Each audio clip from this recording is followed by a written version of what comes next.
Okay, so in this box is hopefully everything I will need for today's project. I hope this is enough. If it's not, then too bad, because I've done so much grinding for this. But I'm really looking forward to today's project. So let's go ahead and grab all this stuff and head into the Nether.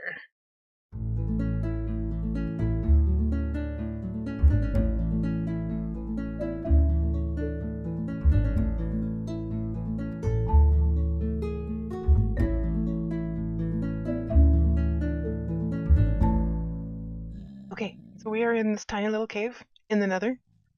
This is going to be my safe zone for the time being, because you might remember as we were going through the Nether before that I came across this little turning point right here. That's a fortress. And behind those torches right there is a blaze spawner. And that is exactly what we're going to work with today. So I have quite a number of fire resist potions with me because they are going to try and eat my face without mercy. So, yeah, I'm gonna run in there, take this fire resist potion first, and then try and make the area at least somewhat safe. Hopefully the wither skeletons will leave me alone as well, but we will find out. There is a good likelihood that I am going to die. But hopefully not, because I've had a good track record so far. But this is the Nether, and as we all remember, everything wants to kill you in the Nether. So hopefully this is enough to keep us alive. Let's go ahead and get this party started.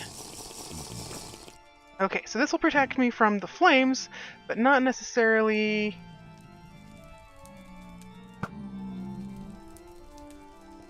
from...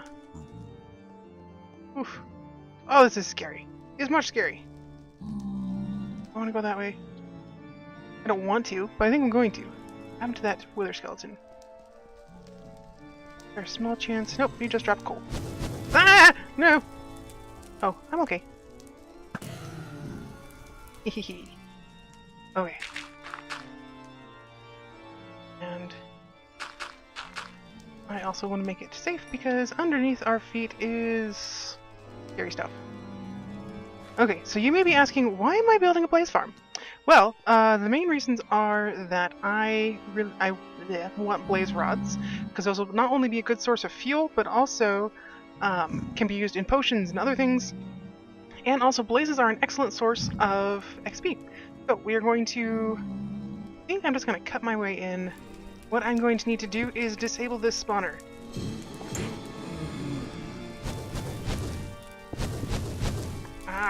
You'll also notice that I have some lovely fire protection gear with me as well. So this will protect me from the flames that are coming in my direction. However, they will not protect me from melee damage, so I can still be hurt if I am not careful, if I get too close.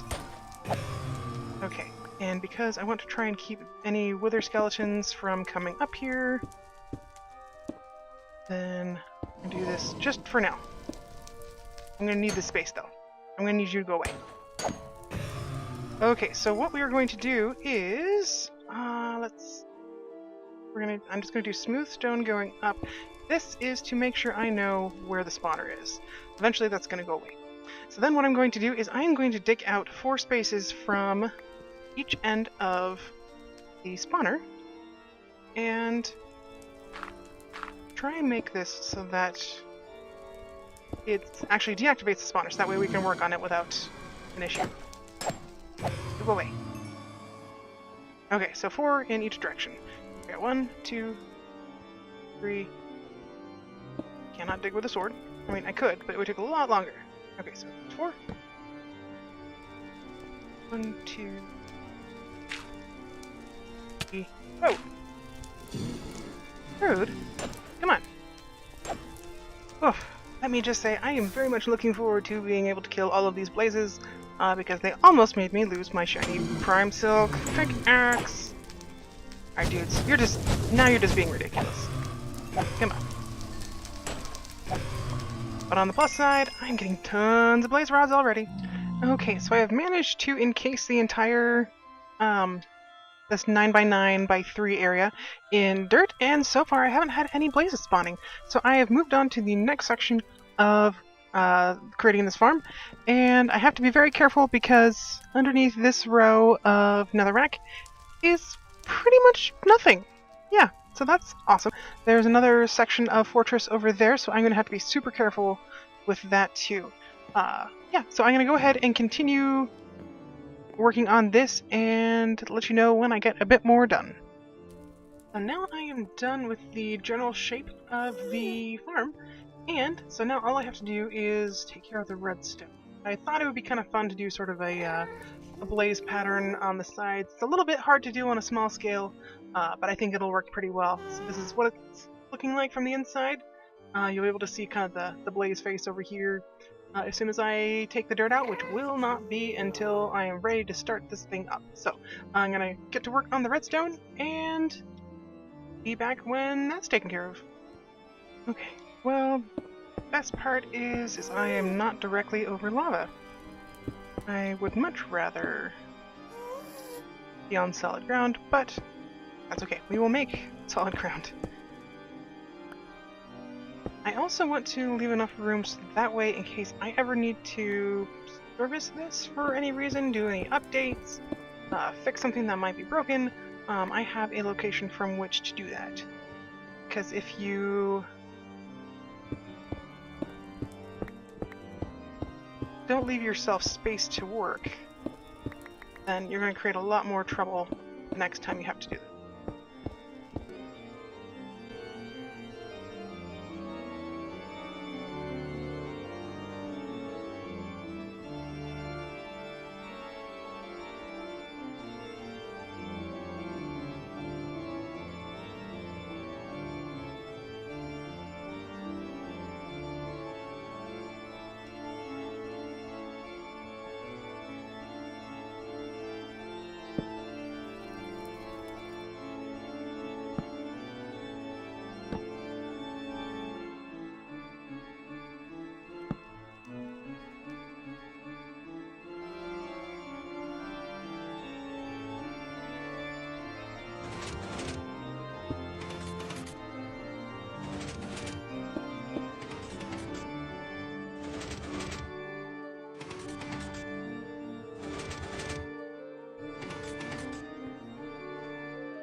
No skull.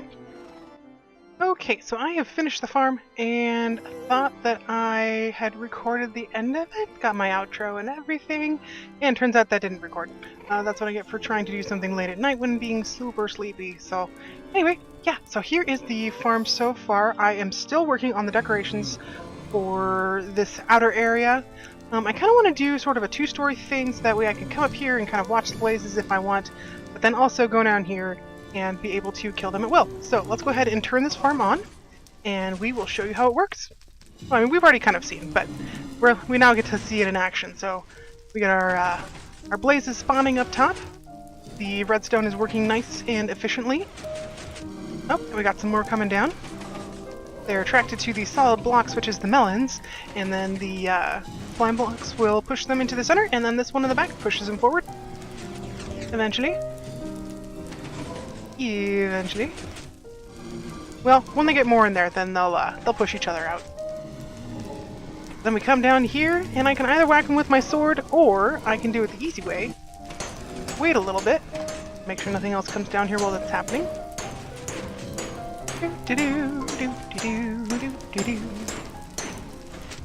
And there. Actually, nope. Okay, fine. And then all I have to do really is punch them. I get my XP. I get my blaze rods.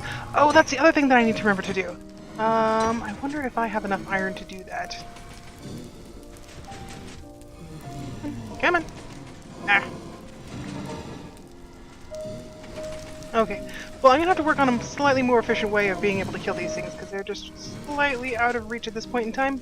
But I know what to do in this case. So we are going to go ahead and we're going to keep the farm going actually. But we're going to let these guys come down. So what I'm going to do next is I am going to actually close that off. Get myself a hopper and a chest down there so that way I can actually collect these blaze rods, and then also make myself a little platform to stand on so that way I can actually reach the blazes. So I will get working on that and we'll be back. Okay, so after about 2 days of work, not only grinding but putting this together, digging everything out, and getting the redstone set up, this farm is finally finished. I haven't quite finished with the decorations, but we'll get to that later. In the meantime, I've just kind of left this space open for me to get in and out. Eventually, I will be putting in a pathway that kind of goes along one of the fortress pathways, but I haven't quite done that yet because I haven't decided exactly how I want to do that, but we'll get to that soon. In the meantime, here is our lovely farm all done and dusted. I am also put kind of a fun little design on the floor. It's a little flame, in case you can't tell. Anyway, I thought that was fitting for this particular farm.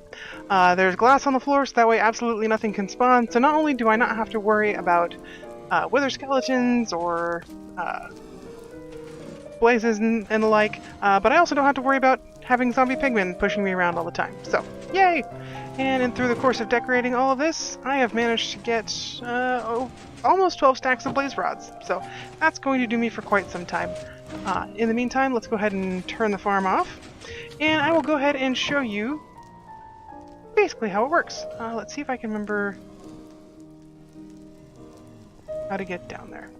Okay, so one of the rules that I generally set for myself as far as doing redstone and following a tutorial, one very important thing to do is make sure you always have access to the redstone. You don't want to end up with a broken farm and trying to fix it, and then suddenly you can't get back to where you have to fix things. So it's very important to leave yourself at least a little bit of room.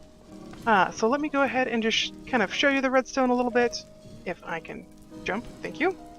It's all quite compact, so you have to be a little bit careful putting it together. Like when I was having to do this, when I actually had to jump and place it, because I had melons above my head. Anyway, there were a couple times where things didn't work exactly as planned, and it was either one of these repeaters timing was off. Another time it was with this one back here, it was because I hadn't dug it out all the way and the slime blocks were sticking to some of the netherrack. So when you're following a tutorial, or just doing redstone in general, there's lots of little things that can kind of go awry and not work exactly as you plan. But usually if you just take a moment and kind of stay relaxed, then usually you can figure out what's going on. I would probably not be able to put a farm together like this by myself. Well, maybe someday I could, but my redstone knowledge is definitely not quite at that level yet. But I enjoy kind of learning from other people and seeing what they've come up with, and seeing how I can put my own spin on it. So I'm pretty happy with how this has turned out. I am trying to decide if I want to move my enchanting station over here from our base, because we have a very ready supply of XP right here. Another thing I could potentially do is bring some furnaces over in case I ever need to do some smelting, but I kind of have another plan for that. But I think I'll probably end up just taking the blaze rods back with me. Oh, another thing I wanted to do is I want to leave a ender chest just somewhere around here. I think I'll just stick it there for right now. And one of the reasons is it is always handy to have an ender chest wherever you go. And so I usually try to have a few in my inventory, depending on how many ender pearls I'm able to get. But now that I have this farm, I will not be hurting for any blaze rods ever, ever, ever again. So, aside from the ender pearls and the obsidian, these are now super easy to make. So, they're great to leave everywhere in case you happen to forget them or end up putting it down and breaking it with something that's not silk touch, which I have done 3 million times. So anyway, yeah. Let's go ahead and take care of these guys again real quick. Maybe the last of the, Oh! Entity cramming! There are too many blazes in there. Some of them I might be able to... Actually, I'm just going to use my looting sword. I'll get more blaze rods this way. Look at that! So much beautiful XP! All mine. Alright. Now that the farm is sort of cleared out, I'm going to go ahead and... Actually... take a few stacks of these. I'm going to take a few more stacks of that. Put those in my ender chest, so that way I can take them home without having to worry about them getting lost on the off chance that I do happen to actually die. And leave some decorations in here and stuff like that. Make some more chests just in case. And yeah. So with that taken care of, I think I'm going to go ahead and call this episode here. I want to thank you for joining me today, as always, and if you enjoyed this video, I would appreciate you hitting that like button. And if you're enjoying this series, feel free to subscribe and hit that notification bell. That way you'll be able to see whenever I come out with new episodes. And I hope that you have a lovely day, and I will see you in the next episode. Bye-bye!